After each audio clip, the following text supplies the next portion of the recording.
Então vamos lá, continuando. Agora a gente vai ver as principais características dessa primeira fase do modernismo, tá? Então temos poemas, piada e irreverência. A descontração foi uma grande marca da literatura que se fez no primeiro tempo modernista. Muita ironia, sarcasmo e irreverência caracterizam os poemas piada que satirizavam os costumes passadistas e as velhas escolas literárias, né? A gente tem aqui erro de português, que esse título ele já é ambíguo, né? Erro de português. Quando o português chegou debaixo de uma bruta chuva, vestiu o índio. Que pena, fosse uma manhã de sol, o índio tinha despido o português, né? Então, esse erro de português. Primeiro que a gente não está falando de um erro da linguagem, né? Da língua portuguesa. Seria um erro de português do português ser humano, né? O português de Portugal. Né, e fala que quando esse português chegou, ele vestiu o índio. Quando chegou onde? Né? Chegou ao Brasil.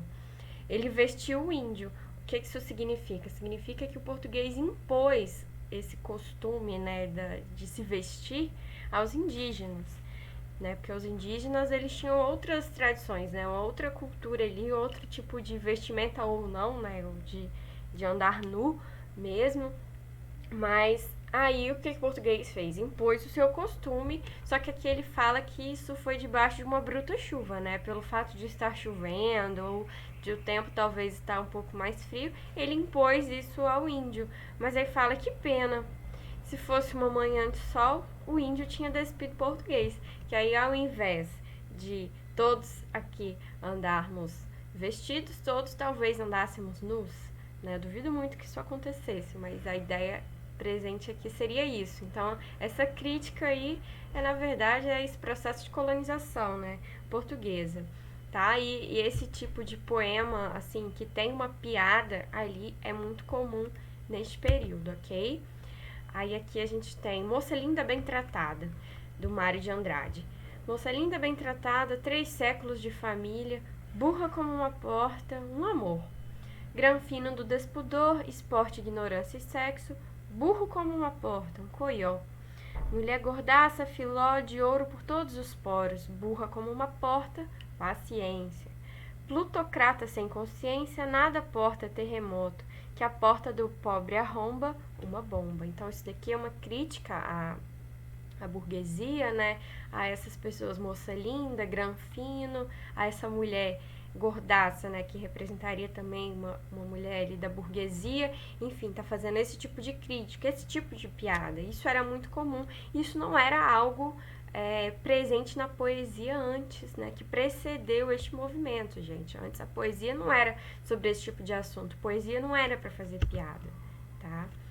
Então, paródia e literatura popular, vocês sabem o que é paródia? Paródia é quando você pega um texto e você faz uma reescrita dele, mas mantendo algo, né, dos traços originais deste texto. Então, a paródia serviu de base para a criatividade linguística e foi recurso para os escritores incorporarem criticamente o passado. Então, seria o caso de pegar um texto que foi publicado há muitos anos e republicar, só que a partir de uma reescrita, né? Então, a gente tem aqui esse poema do Joaquim Manuel de Macedo, lá no Romantismo, em que ele fala: mulher, irmã, escuta-me, não ames. Quando a teus pés um homem terno e curvo jurar amor, chorar pranto de sangue, não creias não, mulher, ele te engana. As lágrimas são galas da mentira e o juramento o manto da perfídia. Então aqui seria, né, uma pessoa dando conselhos à própria irmã, do tipo, não ouve, não acredita no que os homens te dizem. Aí depois, anos depois, Manuel Bandeira, desse movimento modernista, ele faz este poema, Tereza, se algum sujeito. Tereza, se algum sujeito bancar o sentimental em cima de você e te jurar uma paixão do tamanho de um bonde, se ele chorar, se ajoelhar, se rasgar todo, não acredita não, Tereza. É lágrima de cinema, é tapiação, mentira, cai fora. Então aqui ele pega este mesmo poema, né? Ele se baseia neste poema, no que está expresso neste poema, e ele usa uma linguagem completamente coloquial, uma linguagem muito próxima da fala, que inclusive é a próxima característica aqui que eu coloquei para vocês, né? Então, neste poema aqui a gente vê, além da paródia, né, dessa inspiração, dessa intertextualidade, depois eu vou passar esse conceito para vocês, essa intertextualidade, o diálogo entre textos, está presente neste daqui, tá? E também a fala popular. Aqui a gente vê exemplos de fala popular. O que seria? Isso de bancar o sentimental, né? Isso é algo, essa expressão, você bancar alguma coisa, você se fazer, né? Você se fingir de alguma coisa, né? Aí fala, não acredita não, isso de você negar 2 vezes, né? Não acredita? Não. Isso é coisa da fala também, não da escrita. É tapeação, mentira, cai fora. Essa expressão cai fora, ainda mais em caixa alta aqui, que expressa como se fosse uma raiva, né? Ou a gente levanta a voz e aí coloca em caixa alta, expressa com a caixa alta algo que é característico da fala, expressivo da fala, né? Então, verso livre, o que é o verso livre? É aquele que não está preocupado com métrica, ok? Vocês podem ver isso lá naquele arquivo que eu coloquei para vocês, todo rosa, na própria página do AVA, né? Os tipos de verso. Aqui, os versos são livres. Reparem que antes, todos eles são, ó. A gente tem o primeiro verso enorme, um segundo pequeno. O outro enorme, uns outros pequenos. Se ele chorar, se ele se ajoelhar, se ele se rasgar, eles colocados aqui, né? De forma paralela. Não acredita não, é lágrima, é tapiação, enfim, a gente não vê um esquema padrão como neste daqui, por exemplo. Então, os modernistas, eles não estavam nem aí para isso. Deixa eu colocar a canetinha aqui. Eles não estavam nem aí para isso, eles queriam versos livres, eles queriam se libertar da forma lá que os parnasianos colocavam. Eles queriam formas livres, né? Na poesia, a aproximação da fala popular foi possível pela utilização do verso livre, né? Então, quando você também não se preocupa com o tipo de verso, isso acaba se aproximando um pouco da fala, que aí a sua estrutura de poesia ela vai seguir mais um ritmo da fala, né? O romance e o conto desenvolvidos no primeiro tempo modernista procuraram, na medida do possível, reproduzir a linguagem do povo, como também trabalhar temas populares. A utilização de formas da oralidade foi a marca dessa literatura. A fala italianada dos personagens de Alcântara Machado, os neologismos, né, as palavras novas inventadas dos narradores de Oswald de Andrade, a língua brasileira de Mário de Andrade. Então, isso estava presente na literatura de vários dos autores desta época. Alcântara Machado eu não coloquei lá entre os principais autores porque ele não ficou tão conhecido quanto esses outros, tá bem? Aqui um poema do Manuel Bandeira, né? O poema tirado de uma notícia de jornal. Essa é a estrutura do poema, tá, gente? Pode não ter cara de poema, mas isso é um poema. Ele fala, João Gostoso era carregador de feira livre, morava no Morro da Babilônia, no barracão sem número. Uma noite ele chegou no bar 20 de novembro, bebeu, cantou, dançou, depois se atirou na lagoa Rodrigo de Freitas e morreu afogado. Né? Então, o que acontece aqui? Né? Ele mesmo fala no título, poema tirado de uma notícia de jornal. É como se ele se baseasse em algo ali que é tão cotidiano, né? As notícias, as coisas que acontecem no dia a dia, estes fatos, se inspirasse nessa coisa cotidiana e rotineira e escrevesse uma poesia baseada nisso. Uma poesia totalmente descompromissada com aquele ideal de beleza que os parnasianos tinham, descompromissada com estruturas de versos, né, de versos padronizados. Aqui ele até se preocupa com alguma coisa. A gente vê, por exemplo, no começo ele está descrevendo João, né, João Gostoso, que supostamente, né, seria um apelido dele, um nome popular, dizendo quem era. Ele era carregador de feira livre, morava no Morro da Babilônia, barracão sem número. Então é um verso inteiro. O verso começa aqui, gente, e ele termina aqui, tá? É porque não cabe numa linha só, mas esse verso ele continua, tá? Isso aqui tudo. Então um verso inteiro para descrever quem era João. Depois um verso para narrar, para assim situar a narrativa, né, da notícia, no caso, né? Uma noite ele chegou no bar. E o que aconteceu? O que ele fez? Essa série de coisas. Bebeu, cantou, dançou. Aí ele põe um verso para cada coisa que ele fez. Bebeu, cantou, dançou. Por fim, né, o desfecho dessa narrativa em forma de poema, ele se atirou na lagoa Rodrigo de Freitas e morreu afogado. Tá? Esse aqui é o último verso. Ok? Então, os os artistas modernistas, eles subvertem as formas e os conteúdos da poesia também. Então, eles fazem poesia com coisas que antes eram esquisitas, que antes achavam que não era matéria para poesia. Então, aqui no modernismo tudo vira poesia, independentemente da forma. Se são versos decassílabos, se tem rimas ricas, rimas perfeitas, para o modernista isso não importa.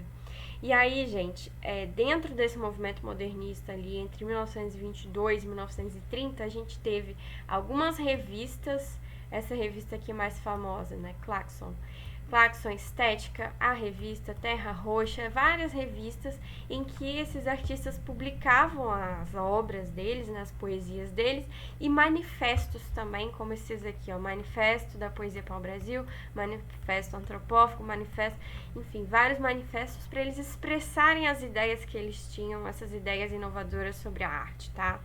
E aí, assim, quem que escrevia esses manifestos? Pessoas que pertenciam a esses movimentos. Movimento para o Brasil, movimento antropofágico, antropófago ou antropofágico, tanto faz. Movimento verde, amarelo, escola da anta, tá? Eu separei aqui esses dois azuis e esses dois verdes aqui, porque eram movimentos que não necessariamente eram partilhados por pessoas que tinham as mesmas ideias, né? Esses dois primeiros aqui eram mais por pessoas ali, colegas Oswald de Andrade, né, desse movimento modernista mesmo, adeptas desse movimento, tá? E esses outros aqui eram por pessoas nacionalistas extremas, né? Eu não sei se o Monteiro Lobato esteve em algum desses movimentos aqui, desses grupos, mas eram pessoas parecidas com ele, que queriam uma coisa mais extremista, né? Mais nacionalista, ufanista do que esses outros movimentos. Porque esses outros movimentos aqui não necessariamente eles negavam influências estrangeiras. Eles queriam valorizar o Brasil também, a linguagem popular, cultura popular, ok? Mas não necessariamente negar influências estrangeiras. Eu vou explicar já já um pouco mais sobre isso. Por exemplo, o movimento antropofágico, né, que foi um movimento importante dentro aqui, né? Eu vou falar só dele, tá? Mas porque ele talvez tenha sido o que mais se tornou evidente ali, tá bem? Aí coloquei aqui essa obra Abaporu, gente, essa foto aqui sou eu com o Abaporu. Eu achava que o quadro fosse imenso, mas ele não é grandão não. Esse daqui foi no Museu de Arte Latino, Museu de Arte Latina de Buenos Aires, né? Essa obra estava lá, não sei se está lá até hoje, mas eu acho que sim. Eu acho que lá é o lugar do Abaporu, tá? Aí tirei essa foto aqui porque realmente é uma obra de arte que muitos de vocês muito provavelmente já viram, que marcou muito esse movimento do modernismo, esse movimento antropofágico.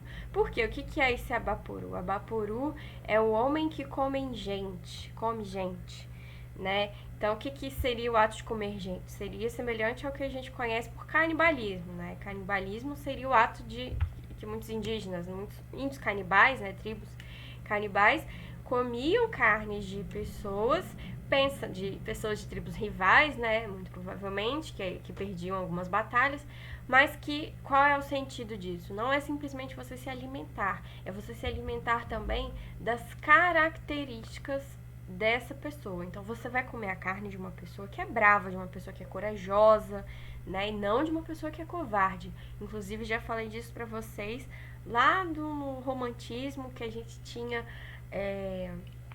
a gente teve aquela obra, meu Deus, esqueci o nome agora, me fugiu, que o índio faz o canto de morte, né? Meu canto de morte, guerreiros ouvi. Ele foi capturado por uma tribo, mas ele não queria ser... Ijuca-Pirama. Ele não queria ser devorado pelos índios. E os índios realmente não queriam devorar a carne de alguém que fosse covarde, né? Então, enfim, antropofagia tem a ver com a ideia do canibalismo, ok?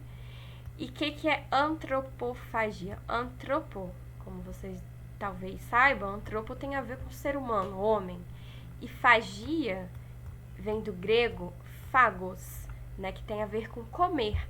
Então, o movimento antropofágico Esse movimento consistia na deglutição da cultura estrangeira, incorporando-a na realidade brasileira para dar origem a uma nova cultura transformada. Então, o que significa isso? O que tem a ver isso que eu falei do canibalismo? Tem a ver que o canibalismo é você deglutir algo de outro e incorporar a si mesmo, né? Então aqui seria você deglutir a cultura estrangeira, deglutir aquilo que, por exemplo, as vanguardas europeias tinham a oferecer, né? Pegar essas ideias, incorporar na realidade brasileira para dar origem a uma nova cultura transformada. Então seria você não negar influências de fora. Você pode pegar isso de fora e entender como algo para si e ressignificar com base na sua própria cultura, né? Então, uma cultura moderna representativa de características nossas, né? De características brasileiras. Então, aqui eles não negam a brasilidade, né? Coisas relacionadas ao Brasil, não. Seria justamente você misturar, você se inspirar no que é estrangeiro, né? E você usar isso daí para ler o que é nacional, né? Incorporar o estrangeiro ao nacional. Diferentemente do que, por exemplo, esses outros movimentos, verde e amarelo, escola da anta, né? Diferentemente do que eles pregavam, eles eram nacionalistas extremos. O próprio Monteiro Lobato dizia, né, que quando vocês fizerem uma semana de arte brasileira, eu topo. Uma coisa mais brasileira que não tenha nada a ver com coisas europeias, ok? Então, essa obra ela marca a fase antropofágica da pintora Tarsila de Amaral e esse movimento artístico entre 28 e 30, né, que foi o tempo aí em que ela produziu essa obra, ok? Em que houve esse movimento antropofágico, a publicação de várias matérias, né, do Manifesto Antropófago. A gente vai ler um pouquinho desse manifesto na próxima semana, tá? E, enfim, é isso aí. Aqui um cartaz publicado na revista Claxon. Na verdade, só uma página da revista, né? Claxon. Grande fábrica internacional de sonetos, madrigais, baladas e quadrinhas. Deixa eu só colocar o carregador. Então, isso daí, gente, é uma espécie de piada que eles fazem, por exemplo, com poesia estilo parnasiana, né? Isso daí é um deboche que eles fazem com poesia estilo parnasiana, né? Trabalho bem acabado, garantido por 5 leituras, rapidez e descrição. Né? Fornecem-se ideias de todos os preços, cores e tamanhos. Aí ele coloca aqui, tabela geral. Quadrinhas, baladas, madrigais, isso são gêneros da poesia, tá? Estilos de poesia.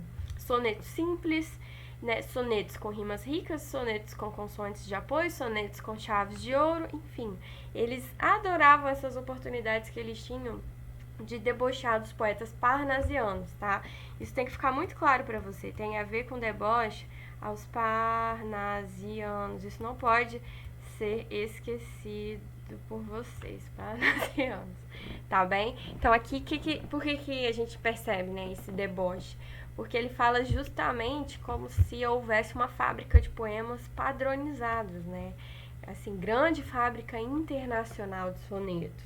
Porque os parnasianos adoravam a estrutura do soneto decassílabo, com rimas ricas, interpoladas, né, justapostas e tal. Enfim, isso era muito criticado pelos modernistas que queriam subverter isso daí, né? Poesia não tinha necessariamente que seguir algum padrão, tá bem?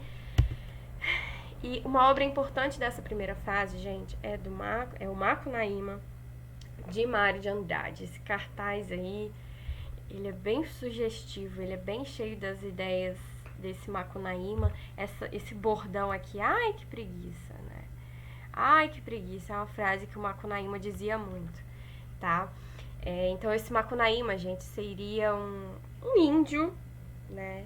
Nascido aí numa tribo, tá? E era um índio, e assim, é nessa história. Eu coloquei aqui pra vocês vários links com resumo da história, obra completa, trechos do filme que é interessante que vocês vejam, tá? É uma obra muito importante para este período, por quê? Porque ela trata de alguns temas como a crítica à linguagem culta dos clássicos, valorização da cultura popular através de mitos, lendas, cantigas, linguajar, crenças, valorização da cultura indígena, presença de elementos vulgares, assim, igual aqui ele coloca, né? Tá gostoso o coração, tá? Esse índio, né? Esse Macunaíma, ele era muito safado, né? Com as mulheres da tribo, enfim, ele representa nesse livro aqui várias coisas que antes as pessoas criticavam, que achavam que fossem impróprias, né, para a literatura. Ironia ao falso protecionismo governamental à cultura, críticas à mania do brasileiro de automedicação, abordagem da realidade nacional, denúncia do consumismo da sociedade industrial. Ok? Então é uma obra, gente, muito louca, muito louca. Vocês vejam depois esse vídeo aqui em que um professor de literatura ele faz um resumão da obra, mas assim, um resumão de uns 10 minutos ainda, tá? Porque tem muita coisa que acontece que é bem interessante de vocês conhecerem, tá bem? Macunaíma. E aí esse livro aqui, Pau Brasil, é um livro famoso do Oswald de Andrade, e essa obra é constituída de um pequeno resumo do Manifesto Pau Brasil, que a gente viu cá atrás, que foi um dos manifestos deste período, né, dos artistas que compunham este movimento, ok? Que virou o capítulo Falação a diversos poemas. A ilustração original foi arquitetada pela grande artista Tarsila do Amaral, né, tudo que ela que tem de arte aqui foi ela que fez. E a publicação foi realizada em Paris, pela editora Sanspa, não sei pronunciar isso. Não sei pronunciar francês. Os poemas são simples e falam sobre questões relativas ao cotidiano, à língua e à história do Brasil, gente. Então nós vemos nesses artistas essa tentativa de representar o Brasil, a linguagem brasileira, a miscigenação, nossa terra, ok? A gente vê isso muito. Aí aqui, só para finalizar, esse poema do Oswald de Andrade chamado Pronominais, que tem a ver com pronome, né? Pronome língua portuguesa. Dê-me um cigarro, diz a gramática do professor e do aluno e do mulato sabido. Mas o bom negro e o bom branco da nação brasileira dizem todos os dias, deixa disso, camarada, me dá um cigarro. Então, qual que é a crítica que a gente vê aqui, né? A gente tem essas duas frases, né? Uma inicia, uma abre o poema, a outra finaliza. Dê-me um cigarro e me dá um cigarro. Né? Então, ele faz essa crítica à gramática normativa, às pessoas que acham que são muito sabichonas e que entendem tudo de língua, como se essas pessoas falassem, né? Dê-me um cigarro, dê-me um chiclete, dê-me este livro, né? Ai, meu Deus, perdi. Essas pessoas que conhecem as normas da língua, né, elas acham que elas falam desse jeito, mas na verdade elas não falam coisa nenhuma, né? Dê-me um cigarro, né? O bom negro e o bom branco da nação brasileira dizem todos os dias, me dá um cigarro. E, gente, essa norma é um fato, né? Que quase não há ocorrências na língua falada de estruturas como dê-me, né? Com esse pronomezinho me vindo depois do verbo, porque a regra gramatical é essa. Você não pode começar uma frase com pronome pessoal do caso oblíquo, né? Me, comigo, te, contigo, alhe, se, consigo.